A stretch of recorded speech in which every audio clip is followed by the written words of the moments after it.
नमस्कार दोस्तों, स्वागत है आपका खुशी वॉइस चैनल में। हमारी आज की कहानी है अपनों का साथ। रजत, यह क्या बदतमीजी है। तुम खाने की बेइज्जती कर रहे हो। खाने की नहीं, मैं उस सोच पर थूक रहा हूँ जो एक बीमार औरत से 104 डिग्री बुखार में रसोइया बनने की उम्मीद करती है। डॉक्टर ने कहा है कि अगर उसे आराम नहीं मिला तो वो कोमा में जा सकती है। और आप यहाँ बैठकर कह रही हैं कि वो नखरे कर रही हैं। कुसुम जी, बेटा, तू जोरू का गुलाम कब से बन गया। अरे, घर की औरतें करती हैं काम, हमने भी किया है। बस इतना बोलना था। उसके बाद बेटे ने जो बोला उससे पूरे घर की नींव हिल गई। बर्दाश्त की सीमा। करेले की कड़वाहट। सुबह के 8 बज रहे थे। सुमन की आंखों में जलन हो रही थी। उसका शरीर ऐसे तप रहा था जैसे किसी ने उसे भट्टी में डाल दिया हो। कल रात से उसे ठंड लग रही थी और सुबह थर्मामीटर में 102 डिग्री बुखार बताया था। सुमन रजाई में लिपटी हुई थी। उसका सिर फटने को हो रहा था। तभी कमरे के बाहर से एक तेज आवाज आई। अरे बहू, 8 बज गए। चाय कब मिलेगी? ये आज हम बूढ़ों को भूखा मारने का इरादा है। यह आवाज उसकी सास कुसुमलता जी की थी। सुमन हड़बड़ा कर उठी। बुखार की वजह से जमीन पर पैर रखते ही उसे चक्कर आ गया। उसने दीवार का सहारा लिया। हाँ मम्मी जी, अभी आई। सुमन की आवाज में कंपन था। वह लड़खड़ाते कदमों से रसोई में गई। सास डाइनिंग टेबल पर बैठी मटर छील रही थी। सुमन का उतरा हुआ चेहरा और लाल आंखें देखकर भी उन्होंने अनदेखा कर दिया। सुमन ने चाय चढ़ाई। उसकी सांसें भारी चल रही थी। उसने हिम्मत करके कहा, सुमन, मम्मी जी, आज मेरी तबीयत बिल्कुल ठीक नहीं है। बहुत तेज बुखार है और बदन टूट रहा है। क्या आज नाश्ते में बस ब्रेड बटर या दलिया बना दूं? कुसुम जी ने मटर छीलना रोका और चश्मा ठीक करते हुए सुमन को घूरा। कुसुम जी, अरे, जरा सा मौसम क्या बदला, बहुओं के नखरे शुरू हो गए। हमारे जमाने में तो हम 104 बुखार में भी पूरे घर का खाना चूल्हे पर बनाते थे और तुम गैस पर खड़े होने में नखरे दिखा रही हो। सुमन चुप रही। उसे लगा शायद सास मान जाएगी, लेकिन तभी ससुर जी राघवेंद्र जी वॉक करके लौटे। उन्हें देखते ही कुसुम जी बोली, सुनिए जी, आज बाजार से ताजे करेले मिले थे क्या? राघवेंद्र जी, हाँ हाँ, बहुत बढ़िया छोटे छोटे करेले लाया हूँ। आज मेरा मन भरवा करेले खाने का है, वो खटाई वाले जैसे तुम बनाती थी। कुसुम जी ने सुमन की तरफ देखा और वो आदेश सुनाया जिसने सुमन के सब्र की परीक्षा लेनी शुरू कर दी। कुसुम जी, बहू, सुन लिया? तुम्हारे बाबूजी आज करेले की भरवा सब्जी खाएंगे, इसलिए उसमें मिर्ची कम और खटाई ज्यादा डालना। मसालों को धीमी आंच पर भूनना, कच्चा नहीं रहना चाहिए। सुमन का दिल बैठ गया। भरवा करेले, उसे बनाने में घंटों लगते हैं। छीलना, मसाला तैयार करना, भरना, धागे से बांधना और फिर घंटों धीमी आंच पर पकाना। और वो भी तब जब वह खड़ी भी नहीं हो पा रही थी। सुमन रुआंसे स्वर में बोली, मम्मी जी, प्लीज, मेरी हिम्मत नहीं है खड़े होने की, ताकत नहीं है, मैं ये सब नहीं बना पाऊंगी। प्लीज, अलग से कुछ हल्का बनाने को कह दीजिए या मेड से बनवा लीजिए। कुसुम जी का चेहरा सख्त हो गया। कुसुम जी, मेड? मेड को क्या पता राघवेंद्र जी का स्वाद, और अलग से क्या बनेगा। जब घर का मुखिया कुछ मांग रहा है तो बहू का फर्ज बनता है बनाना। 2 पैरासिटामोल खा लो और काम पर लग जाओ। काम करने से ही बुखार उतरता है, लेटने से तो शरीर और जकड़ जाता है। सुमन की आंखों में आंसू आ गए। उसने ससुर जी की तरफ उम्मीद से देखा, लेकिन वो अखबार पढ़ने में व्यस्त थे। इस घर में मर्दों को रसोई की तकलीफों से कोई मतलब नहीं होता था। सुमन ने 2 गोलियां खाई और काम पर लग गई। रसोई की गर्मी उसे और बीमार कर रही थी। उसने 1 किलो करेले निकाले, उन्हें छीलना शुरू किया। करेले की कड़वाहट की महक से उसका जी मिचलाने लगा। सिर चकरा रहा था। उसे बार बार लग रहा था कि वो गिर जाएंगी। उसने प्याज, लहसुन, सौंफ, कलौंजी और अमचूर का मसाला तैयार किया। मिक्सी की आवाज उसके कानों में हथौड़े की तरह लग रही थी। कुसुम जी हॉल में टीवी देख रही थी, लेकिन बीच बीच में रसोई में झांकना नहीं भूलती थी। बहू, मसाला अच्छे से लाल करना और तेल कम मत डालना, वरना करेले कड़वे लगेंगे। सुमन का पसीना टपक कर कढ़ाई के पास गिर रहा था। उसके पैर कांप रहे थे। उसने सोचा कि एक स्टूल रखकर बैठ जाए, लेकिन कुसुम जी ने देख लिया। कुसुम जी, अरे, बैठकर खाना बनाएगी तो आलस चढ़ेगा, खड़े होकर हाथ चला, जल्दी काम निपटेगा। 2 घंटे बीत गए। मसाला भूनते भूनते सुमन की कमर में असहनीय दर्द होने लगा। बुखार की वजह से उसकी हथेलियां गर्म तवे जैसी तप रही थी। एक बार उसे इतना तेज चक्कर आया कि उसने स्लेब को कसकर पकड़ लिया था। उसकी आंखों के सामने अंधेरा सा छा गया। उसने मन ही मन अपने पति रजत को याद किया। रजत, काश तुम यहाँ होते, काश तुम देख पाते कि तुम्हारी माँ ममता की मूरत नहीं, एक कठोर शासक है। लेकिन रजत ऑफिस में था और फोन करने का मतलब था घर में नया क्लेश। आखिरकार 12:30 बजे तक करेले तैयार हो गए। रसोई मसालों की खुशबू से महक रही थी, लेकिन सुमन के लिए वो खुशबू किसी सजा से कम नहीं थी। उसने रोटियां बनाई, रायता बनाया और दाल छौंकी। जब तक खाना तैयार हुआ, सुमन की हालत ऐसी हो चुकी थी जैसे उसमें जान ही न बची हो। दोपहर के 1:30 बज गए। खाना मेज पर लग गया। राघवेंद्र जी और कुसुम जी खाने बैठे। राघवेंद्र जी ने करेले का एक निवाला तोड़ा और मुंह में डाला। राघवेंद्र जी, वाह कुसुम, आज तो बहू ने कमाल ही कर दिया। बिल्कुल तुम्हारे हाथ जैसा स्वाद है। मसाला एकदम भुना हुआ है। कुसुम जी ने गर्व से कहा, मैंने ही तो खड़े रहकर बनवाया है। आजकल की लड़कियों को छोड़ दो तो कच्चा ही खिला दे। सुमन पास खड़ी थी, पानी का जग लिए। उसकी आंखों के सामने अब सब धुंधला हो रहा था। ससुर जी की तारीफ उसे सुनाई दे रही थी, लेकिन बहुत दूर से। उसने पानी का गिलास उठाने की कोशिश की, लेकिन उसके हाथ ने जवाब दे दिया। जग सुमन के हाथ से छूट गया और कांच के टुकड़े और पानी पूरे डाइनिंग हॉल में फैल गए। सुमन भी लड़खड़ा कर कुर्सी पर गिर पड़ी। राघवेंद्र जी चौंक गए। अरे, क्या हुआ? कुसुम जी ने यह नहीं देखा कि सुमन बेहोश हो रही है। उन्होंने यह देखा कि कांच टूट गया। कुसुम जी चिल्लाते हुए, अरे राम, मेरा नया जग फोड़ दिया। कहा था ना ध्यान से काम करना। बुखार का बहाना करके नौटंकी कर रही हैं ताकि काम न करना पड़े। देखिए जी, कैसे ड्रामा कर रही हैं। सुमन की आंखें बंद हो रही थी। उसने आखिरी शब्द जो सुने वो उसकी सास के ताने थे। सुमन बुदबुदाते हुए, पानी। राघवेंद्र जी ने उठकर देखा। सुमन का शरीर आग की तरह तप रहा था। राघवेंद्र जी, कुसुम, इसका बदन तो तवे जैसा गर्म है। यह नाटक नहीं कर रही, इसे सच में बहुत तेज बुखार है। कुसुम जी ने नाक सिकोड़ी। अजी, अभी ये ऐसी में लेटेगी तो सब ठीक हो जाएगा। नाजुक है और कुछ नहीं। उसी हालत में राघवेंद्र जी और नौकर ने मिलकर सुमन को कमरे तक पहुंचाया। दीवार घड़ी ने शाम के 7 बजाए। बाहर अंधेरा गिर चुका था। रजत ऑफिस की थका देने वाली मीटिंग निपटाकर जब घर की सीढ़ियां चढ़ रहा था तो उसके कदमों में भारीपन था। हर रोज की तरह उसके मन में बस एक ही ख्याल था, जैसे ही वह डोरबेल बजाएगा, दरवाजा सुमन खोलेगी। उसकी एक मुस्कुराहट और हाथ में थमाया हुआ अदरक वाली चाय का कप रजत की दिन भर की थकान मिटाने के लिए काफी होता था। उसने घंटी बजाई। टिंग टोंग। कुछ देर तक कोई आहट नहीं हुई। रजत को अजीब लगा।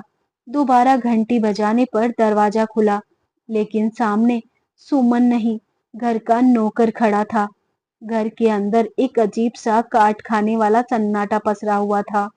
वह खुशबू गायब थी जो सुमन के होने से महसूस होती थी। रजत जूते उतार कर सीधे हॉल में आया। सामने सोफे पर उसके पिता राघवेंद्र जी अखबार पढ़ रहे थे और माँ कुसुम जी चाय की चुस्कियां ले रही थी। टीवी चल रहा था, लेकिन घर का माहौल भारी था।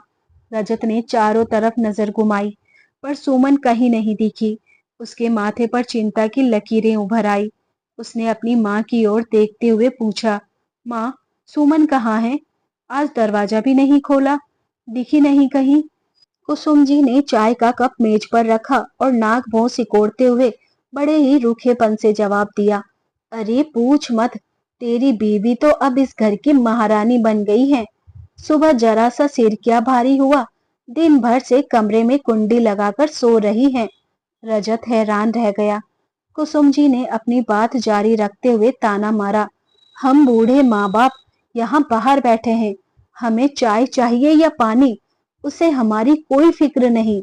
मैंने तो दोपहर में कहा भी था कि उठकर शाम की चाय बना दे, पर मजाल है जो वो अपनी रजाई से हिले भी।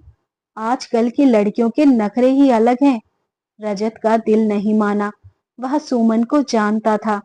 सुमन वो लड़की थी जो खुद 100 डिग्री बुखार में भी घर का ख्याल रखती थी। अगर वह दिन भर से कमरे से नहीं निकली तो जरूर कोई बड़ी बात थी। रजत ने माँ की बातों का कोई जवाब नहीं दिया। वह बिना कपड़े बदले बैग हाथ में लिए सीधे अपने बेडरूम की तरफ बढ़ा। जैसे ही उसने कमरे का दरवाजा खोला, अंदर गहरा अंधेरा था, ऐसी बंद था, खिड़कियां बंद थी, फिर भी कमरे में एक अजीब सी घुटन थी। रजत की नजर बेड पर पड़ी। वहां रजाई का एक ढेर सा पड़ा था जो लगातार हिल रहा था। सन्नाटे में किसी के दांत खिटखिटाने की आवाज साफ सुनाई दे रही थी। Cut cut cut cut. Rajat का दिल धक से रह गया। उसने जल्दी से स्विच बोर्ड दबाया और कमरे की बत्ती जलाई। रोशनी होते ही जो मंजर उसने देखा, उसके पैरों तले जमीन खिसक गई। सुमन रजाई में बुरी तरह लिपटी हुई थी। उसका पूरा शरीर सूखे पत्ते की तरह कांप रहा था। चेहरा तमतमाया हुआ लाल था और होठ पूरी तरह सूख चुके थे। रजत ने अपना बैग जमीन पर फेंका और दौड़कर बेड के पास पहुंचा। उसने डरते हुए बहुत धीमी आवाज में पुकारा, सुमन। सुमन ने कोई जवाब नहीं दिया। वह बस कांपती रही। रजत ने घबराहट में अपना हाथ बढ़ाया और सुमन के माथे पर रखा।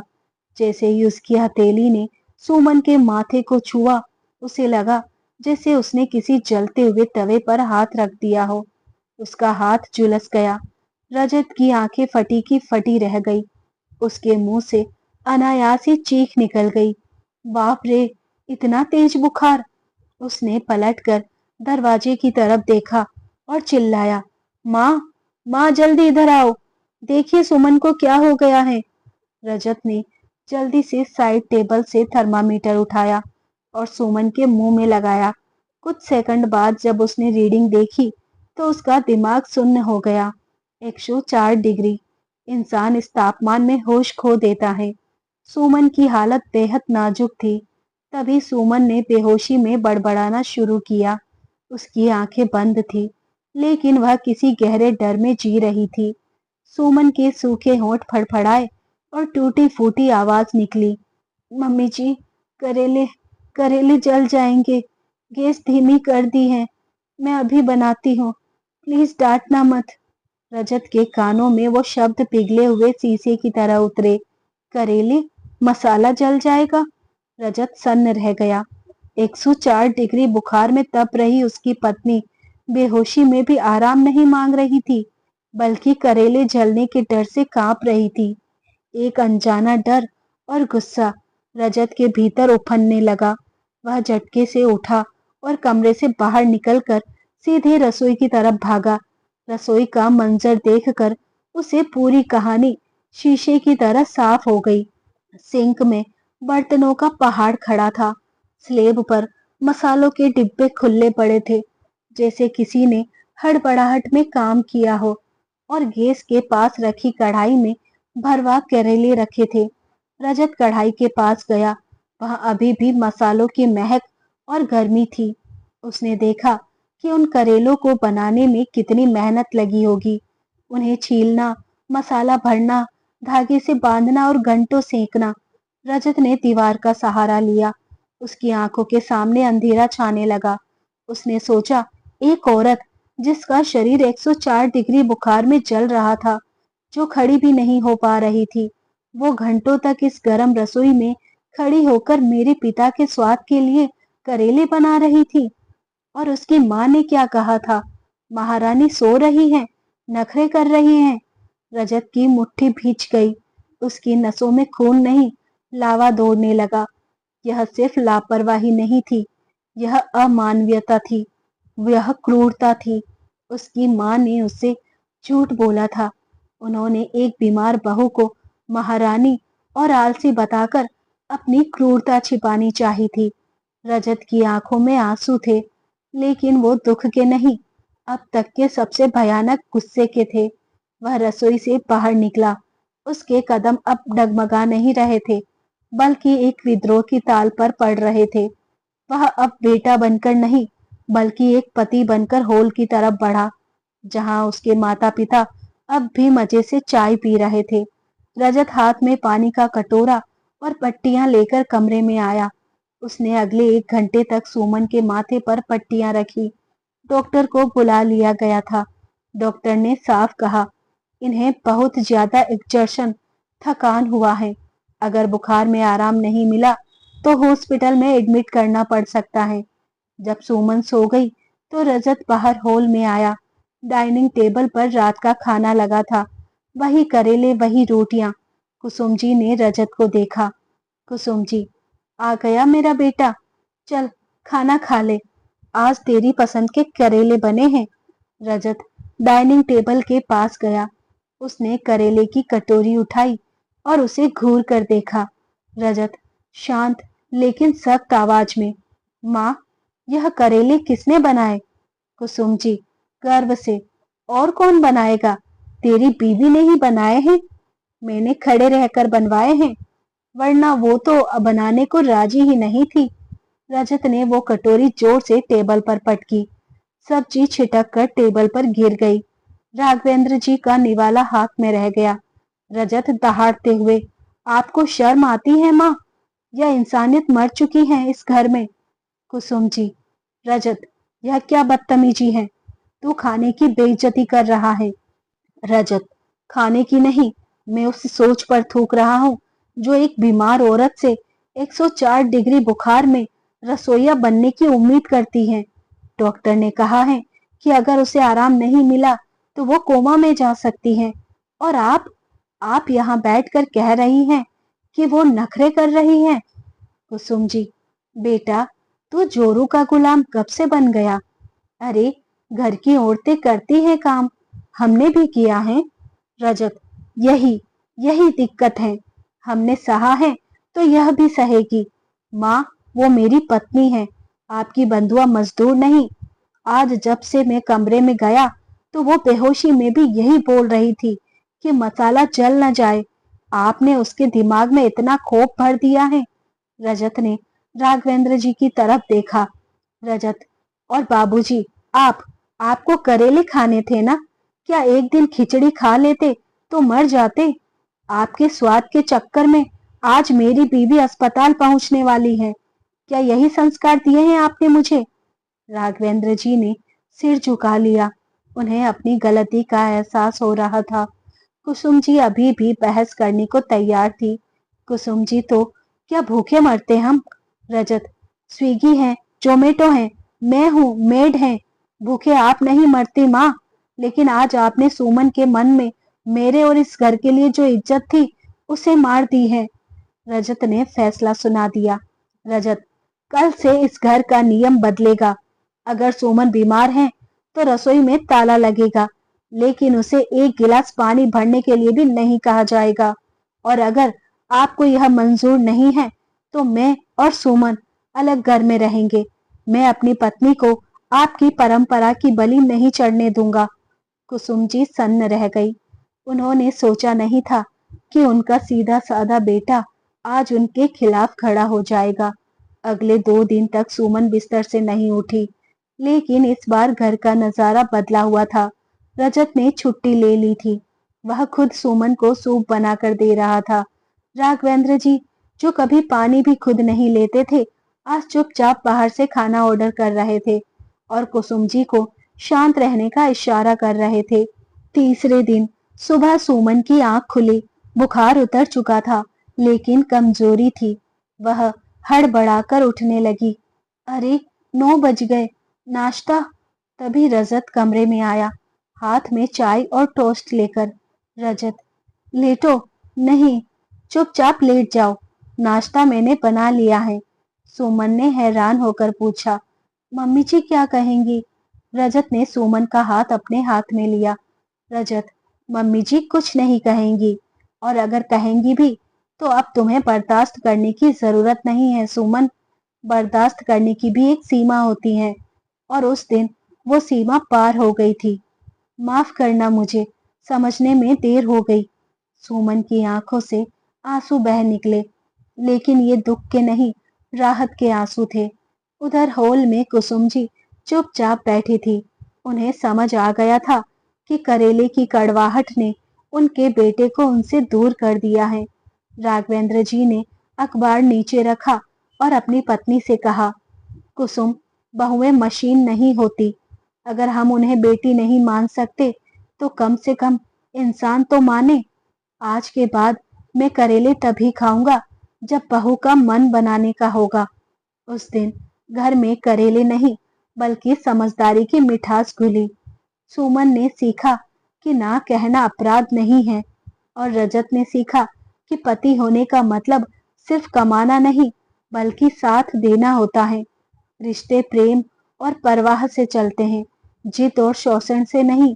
बीमारी में अपनों का साथ ही सबसे बड़ी दवा होती है, लेकिन अगर अपने ही दर्द का कारण बन जाए तो वो रिश्ता बीमार पड़ जाता है।